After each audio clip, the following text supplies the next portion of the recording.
So I'm standing in Papa and Mama Jones's community garden after being away for 8 days after surgery.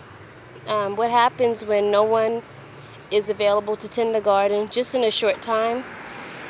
No involuntary watering. And I think from the days that I was homesick, there were approximately 2 days of rainfall, which is inadequate for a garden this size. So I'm just going to take a walk through real quick and show you what occurred. So as you can see, our tomatoes have matured, even more so from the last time we were here. Those are the big boys. Let's see if any of the cherry tomatoes are visible still. Those are big boys. I didn't get to water the cherry tomatoes. I ran out of water. Here they are. And they're struggling. Had I been able to water them, or had they received steady water, they'd be turning orange to red and ready for picking. And what I want to show you, which was most disturbing, was how quickly the natural landscape can take over some of the plants that have been put in place.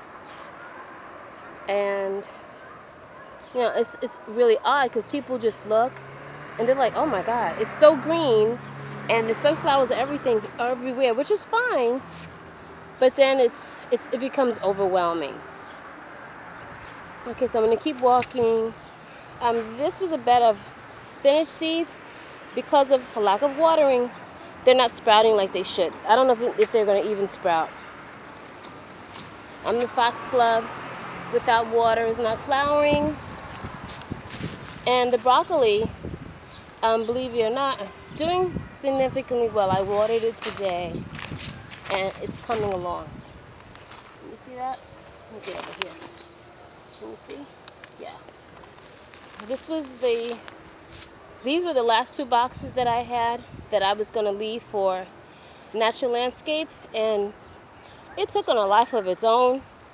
Here's the corn that's sharing a box with carrots. Those are the carrot stems coming out of the soil. And fresh dill, which I didn't know flowers so pretty like that. So there's the dill. Isn't that dill? Because it looks like it's other places, but okay. So that's that. So the corn is doing nicely. Here's a nice cluster of weeds behind this bunch, which I know I did. And here I can tell where I weeded. You can see the clearing. So these are coming up nicely. They need water. There was a sunflower with multiple stems, and due to the weight and the location of the root system, it wasn't strong enough to stay in that box. So that's why it fell. Those are the other corn stalks.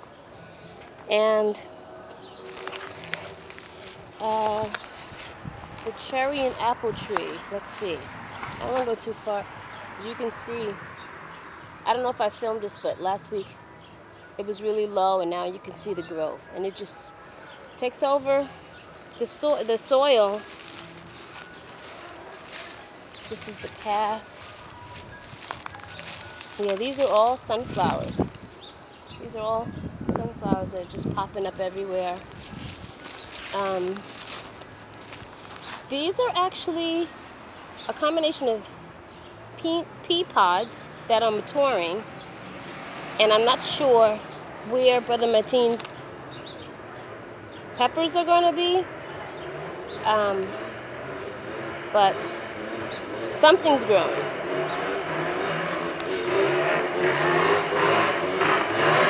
And as you can see,